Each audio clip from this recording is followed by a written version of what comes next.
This will be for the extricated victim from a motor vehicle, but more specifically it will be going over skill sheet 6-4.1b, which is going to be to set up and operate a hydraulic rescue spreader. On the performance outcome, the candidate wearing full protective clothing and eye protection shall demonstrate the proper setup and the use of a hydraulic rescue spreader. An assistant may operate the hydraulic pump under the direction of the candidate. Under the conditions, given personal protective clothing, boots, pants, coats, hood, gloves, eye protection, and helmet, hydraulic rescue spreader, hydraulic pump, connectors, and necessary hand tools, the candidate shall demonstrate the ability to, number 1, inspect and all furnished hydraulic equipment for damage. So you're going to need to check everything there is for damage. And with all of these skill sheets, you are much better overemphasizing different things or pointing out any type of damage or defects that you might see than trying to understate it.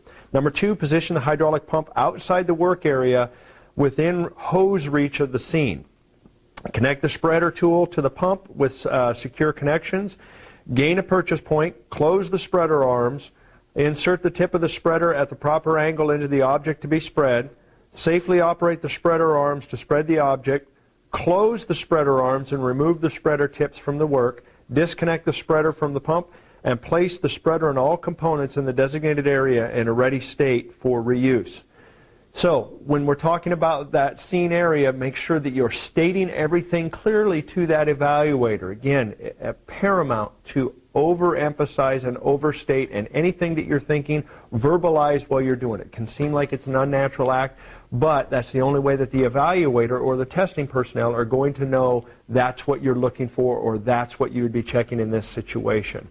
Take your time on that situation. Make sure that you've put things out of that work area, but that you've also sized it up so that you've got ample reach for the hose, and then perform all those steps in that sequential order and then set it up for reuse, which when we're talking about setting up for reuse, it can be something verbal of you telling them that I would now check the fuel level, I would now check the oil level or the hydraulic tools or anything that might need to be done to make sure that that piece of equipment was properly secured and stored for use in the next situation. And this will be for a Hamato unit. Let's check the fuel, make sure this is unleaded fuel, make sure it's full. On this side is the sight gauge for the fluid that goes inside of this mineral oil fluid. Make sure it's in the dump position. This will be on to one, this will be on the other.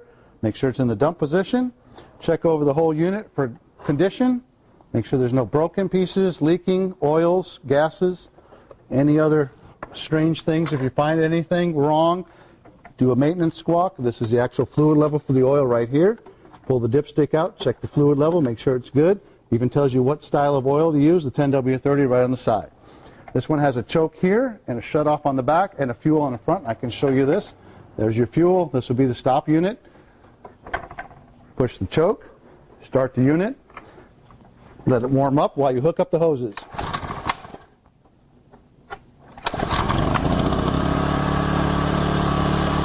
As you can see, I've already hooked up the hoses. We have two different color hoses, red and blue, so that you can say red or blue on the power unit.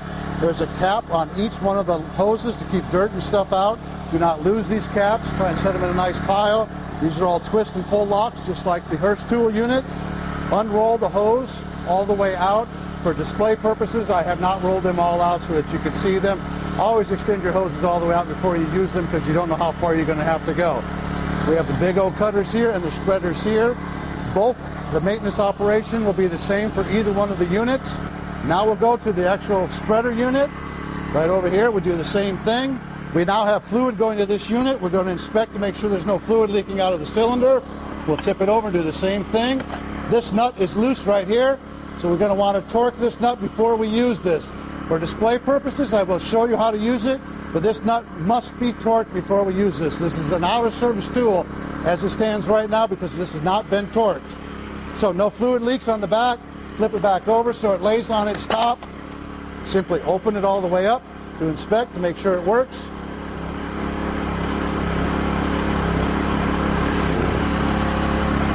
And while these are going open, these spreader tips are changeable by pushing the detent down and changing the cone pieces. Have several different tips that you can put on.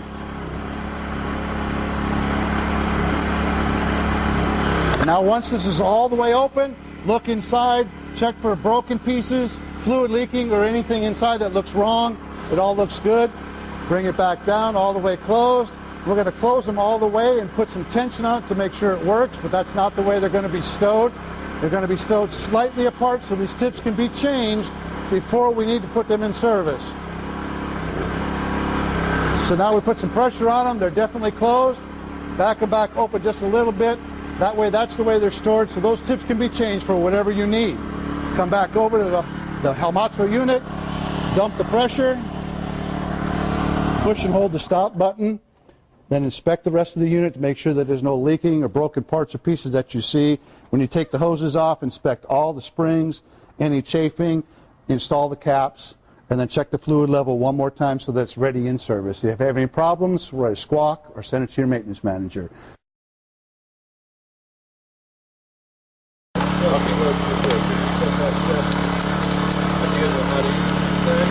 Number of different ways. I would pick up your own judgment.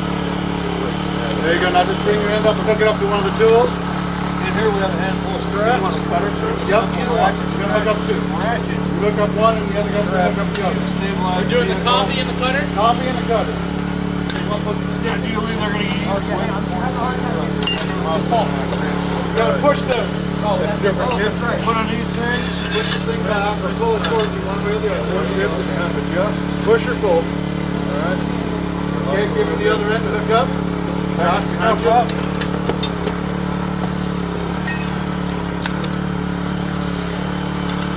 This right here, when you pull this out, then you take two of them, there's like a little jack. Okay, so let's take the combi tool. Who's going to be first? I'm first. All right. Picture that. Pull it down, it's good. You make a bond, right? Another curdy. And since we all have goggles on, the face shield's not an important thing. Okay? Just for safety. Okay. So we're taking the combi tool. Yep, and let's take and you guys can watch. Go ahead and go on red. Reactivate. Yep, okay. You can go full off stroke probably. Yeah, it's all the way over. Yeah. Okay, so we want to make some access here. Okay? So we can get to the hinges. The way we make access, we do a fender squeeze. Okay, so you can open those tools up and squeeze this fender. That's going to give us a little bit of a gap. This door is really easy because it's already broken, but this is the technique. This is called a fender crunch. So we're going to squeeze that fender down. It's going to open up the gap a little bit. Yep, we've done that before. We just squeeze it down. If you have to get another bite, get another bite.